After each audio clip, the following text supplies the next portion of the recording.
Ja, v bistvu to je serija Miniverse, ki govori o tem, kako dejansko lahko svet predstavimo kot ogromne prostore na svetu, lahko predstavimo kot ene majhne intimne makete.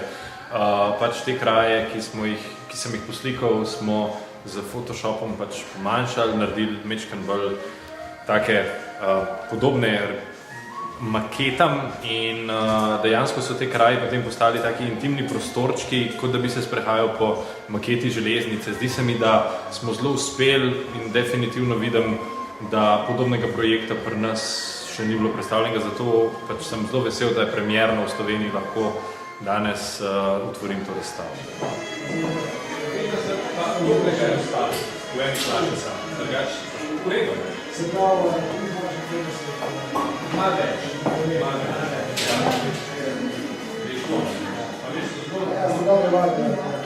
Mislim, da digitalna fotografija kot pomoč pri izboljšanju slike vedno pali, ne moreš pa ti narediti iz grde slike dobre z nobenim digitalnim Photoshopom.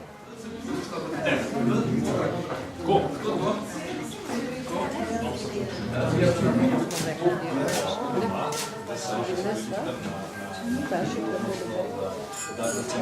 Zelo veliko pač na svetu je milijone čudovitih kotičkov, jaz blazno potujem okrog, ampak dejansko so te kraji skrbno zbrani, da v postprodukciji lahko z njih narediš potem te miniature. Ne morajo biti recimo od zgor dol poslikani, morajo izgledati, kot da gledaš na maketo, osvetlitev mora biti prava in vse.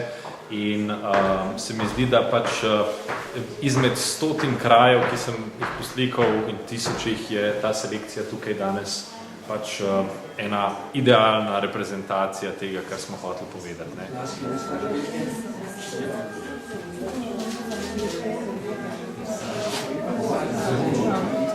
Perspektiva je nekje tam 45 stopinj, zaradi tega, ker se pod tem kotom šele doseže ta učinek in najbolj vidi ta učinek, da zgleda zadeva kot maketa. Ne. Če je bilo preveč od zgorda, če je bilo preveč frontalno, potem tega efekta ne bi bilo. Ne. Točno določeni koti zdržijo to tehniko, ostalo ne zdrži.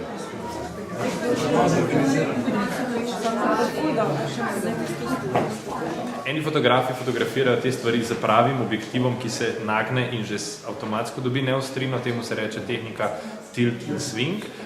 Mi smo se pa pač odločili, da potem naknadno na te fotografije naredimo efekt za zameglitve na Photoshopu in dobili te efekte zelo podobne, kot če bi smo se pa veliko manj časa trudili in matrali in imeli veliko manj neuspelih posnetkov, kot če bi to tradicionalno naredili.